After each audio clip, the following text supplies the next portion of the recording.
कौटिल्य अर्थशास्त्र प्रकरण 3 इंद्रिय जय। काम, क्रोध, लोभ, मान, मद तथा हर्ष को त्याग कर इंद्रियों पर विजय प्राप्त की जाए। इसी से विद्या तथा विनय उपलब्ध होता है। शास्त्र में कहे गए नियमों के अनुसार चलना अथवा पांचों इंद्रियों का अपने अपने विषयों की ओर न झुकने देने का नाम ही इंद्रिय जय है। संपूर्ण शास्त्र यही प्रतिपादन करते हैं। सारे संसार का कोई राजा क्यों न हो, यदि वह इसके विरुद्ध आचरण करता है और इंद्रियों के वश में है तो वह शीघ्र ही नष्ट हो जाएगा। दृष्टांत स्वरूप दांडक्य नामक भोज कामवश ब्राह्मण कन्या पर उन्मत्त होकर राष्ट्र तथा बंधु के सहित नाश को प्राप्त हुआ। वैदेह कराल की भी यही दशा हुई। जन्मेजय गुस्से में आकर ब्राह्मणों पर बिगड़ा और ताल जंग भृंगुओं पर। ऐल लोभ में आकर चारों वर्णों को सताने लगा और यही बात सौवीर अजबिंदु ने की। रावण अभिमान में आकर दूसरे की औरत को और दुर्योधन राज्य के कुछ भाग को देने पर तैयार न हुआ। डंभ का पुत्र तथा हैह वंशी अर्जुन सब लोगों का अपमान करता था। खुशी में आकर वातापी अगस्त्य पर और वृषनिसंध द्वैपायन पर टूट पड़ा। यह तथा अन्य बहुत से राजा 6 शत्रुओं के वश में होकर राष्ट्र तथा बंधु के सहित नष्ट हुए। जितेंद्रिय परशुराम तथा नाभाग अम्बरीश 6 शत्रुओं को वश में कर चिरकाल तक राज्य करते रहे। काम, क्रोध आदि 6 शत्रुओं का परित्याग कर इंद्रियों पर विजय प्राप्त करें। वृद्ध लोगों के सत्संग द्वारा बुद्धि को बढ़ाएं और खुफिया पुलिस द्वारा प्रजा पर दृष्टि रखें। कार्यशील होकर जनता का कल्याण करें। नए नए कामों के करने की आज्ञा देकर अपने कर्तव्य का पालन करें। विद्या तथा उपदेश के द्वारा विनय ग्रहण करें। देश की संपत्ति तथा समृद्धि को बढ़ाकर लोकप्रिय बने। दूसरों का हित करने में ही अपनी वृत्ति रखें। इस ढंग पर इंद्रियों को वश में रखता हुआ पराई स्त्री तथा संपत्ति पर नजर तक न डाले और न किसी को तंग ही करे। स्वप्न में भी भोग विलास का न सोचे। झूठ बोलने और भड़कीले कपड़ों के पहनने से अलग रहे और ऐसा कोई भी काम न करे जिससे नुकसान उठाना पड़े, क्योंकि ऐसे बहुत से सांसारिक व्यवहार हैं जिनका परिणाम पाप तथा हानि है। इसलिए इन्हीं इच्छाओं को पूरा करे जो कि धर्म तथा अर्थ के अनुकूल हों। दुख तथा कष्ट में जीवन न व्यतीत करे या धर्म, अर्थ तथा काम का समान रूप से सेवन करे। इनमें से किसी का भी यदि अधिक सेवन किया तो अपने तथा दूसरों को कष्ट पहुंचता है। कौटिल्य का मत है कि इनमें अर्थ ही प्रधान है, धर्म तथा काम उसी पर निर्भर हैं। आचार्य तथा अमात्य उसको मर्यादा भंग करने से रोकते रहें। बुरी बातों में न फंसने दें। यदि वह एकांत में प्रमाद करे तो उसको घंटे बजाकर काम पर सन्नद्ध करें। एक पहिए की गाड़ी की तरह राजा का काम सहायता बिना नहीं चलता। इसीलिए राजा को चाहिए कि वह बहुत से मंत्री नियत करे और उनकी सम्मति सुना करे। प्रकरण 4 अमात्योत्पत्ति।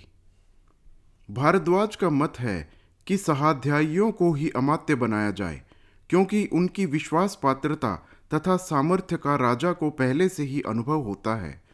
वह उन पर विश्वास भी कर सकता है। विशालाक्ष इसको ठीक नहीं समझते। उनका ख्याल है कि एक साथ खेले होने से यह लोग उसका अपमान करते हैं। इसीलिए उनको अमात्य बनाया जाए जो कि गुप्त कामों में उसका साथ देते रहे हों। समान शील व्यसन होने के कारण वह लोग गुप्त बातों के खुलने के भय से राजा का अपमान नहीं करते। पराशर के विचार में तो यह दोनों ओर एक जैसा साधारण दोष है। यह भी तो संभव है कि राजा अपनी गुप्त बातों के खुलने के भय से उनकी कठपुतली बन जाए। जैसा वह करें वैसा करना शुरू करे, क्योंकि राजा जिन जिन लोगों पर अपनी जितनी गुप्त बातें खोलता है उतना ही शक्ति से हीन होकर उनके वश में आ जाता है। जो लोग उसको ऐसी विपत्तियों में बचावें जिनमें मौत का खतरा हो, उन्हीं को अमात्य नियुक्त किया जाए, क्योंकि उनके अनुराग की परीक्षा वह पहले से ही कर चुकता है। पिशुन का ख्याल है कि यह तो भक्ति हुई, इसमें बुद्धि तथा योग्यता का कुछ भी संबंध नहीं। अमात्य पद पर उन्हीं को नियुक्त किया जाए जो कि खास खास राजकीय कामों पर नियुक्त होकर अपने काम को विशेष योग्यता के साथ करें, क्योंकि इस ढंग पर उनकी योग्यता तथा बुद्धि की परीक्षा हो ही जाती है। कौन पदंत का कहना है कि अमात्यों में और जो गुण चाहिए वह इनमें नहीं होते। जिनके बाप दादा अमात्य पद पर रह चुके हों उन्हीं को अमात्य बनाया जाए। अनुभव प्राप्त होने से और चिरकाल तक साथ रहने से राजा को कुमार्ग में जाता हुआ देखकर भी यह लोग उसका साथ नहीं छोड़ते। पशुओं में भी यह बात देखी गई है। गौएं दूसरी गौओं के झुंड में न रहकर अपने ही झुंड में बैठती हैं। वात व्याधि इस विचार के विरुद्ध हैं। वह कहते हैं कि क्रमागत अमात्य उसकी संपूर्ण शक्तियां अपने हाथ में कर राजा की तरह व्यवहार करने लगते हैं। इसीलिए राजनीति को समझने वाले राजा को चाहिए कि सदा नए नए व्यक्तियों को अमात्य बनाए। नए लोग राजा को यम का दूसरा अवतार समझते हुए कभी भी उसकी आज्ञा की अवहेलना नहीं करते। आड़ुदंती पुत्र को तो यह भी पसंद नहीं है, क्योंकि कोई कितना ही शास्त्र क्यों न पढ़ा हो, जिसने काम नहीं किया कठिन काम पड़ने पर घबरा जाता है। इसीलिए जो लोग कुलीन, बुद्धिमान, विश्वासपात्र, वीर तथा राजभक्त हों उनको अमात्य पद पर नियुक्त करे, क्योंकि उनमें गुणों की प्रधानता होती है।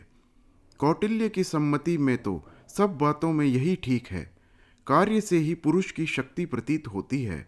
सामर्थ्य को आंखों के सामने रखते हुए प्रत्येक अमात्य की प्रभुत्व शक्ति नियत कर समय, स्थान तथा काम के अनुसार उनको भिन्न भिन्न राजकीय कार्यों पर नियुक्त किया जाए। उनको अपना मंत्री कभी भी न बनाया जाए। प्रकरण 5 मंत्री तथा पुरोहित की नियुक्ति।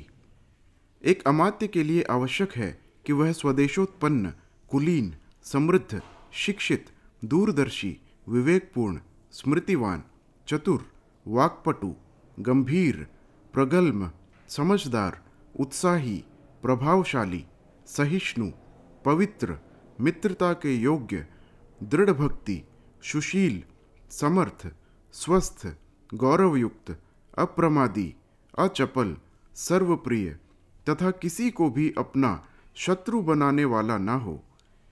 जिनमें इसके 1/4 या आधे गुण हों उनको मध्यम या निकृष्ट समझना चाहिए।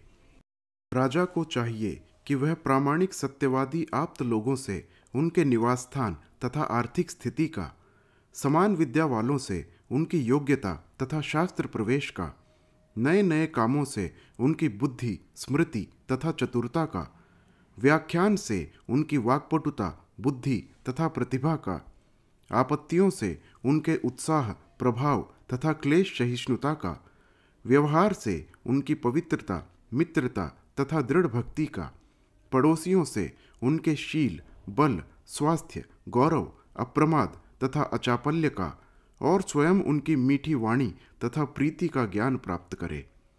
राजा के कार्य प्रत्यक्ष तथा परोक्ष भेद से 2 प्रकार के हैं। प्रत्यक्ष वह हैं जो स्वयं देखे जाएं, और परोक्ष वह हैं जो दूसरों से पूछे जाएं। किए हुए काम से न किए हुए काम का अनुमान करना ही अनुमेय है। एक समय में एक ही काम किया जा सकता है। कामों के अनेक तथा भिन्न भिन्न स्थानों पर होने से परोक्ष कामों को अमात्यों से करवाना चाहिए। ऐसे मनुष्य को पुरोहित नियुक्त किया जाए जो क्रमशः उन्नति करते हुए परिवार में पैदा हुआ हो, सांग, वेद, ज्योतिष तथा दंड नीति में पारंगत हो, और अथर्व वेद में बताए हुए तरीकों से विघ्नों को शांत करने में समर्थ हो। जैसे आचार्य के पीछे शिष्य, पिता के पीछे पुत्र तथा स्वामी के पीछे भृत्य चलता है, वैसे ही पुरोहित के कहने के पीछे राजा को चलना चाहिए। जो राजा शास्त्रों की आज्ञा रूपी हथियारों से सुसज्जित होकर तथा ब्राह्मणों से उत्तेजना प्राप्त कर मंत्रियों की सलाह के अनुसार चलता है, वह अजेय से अजेय वस्तु को भी जीत लेता है।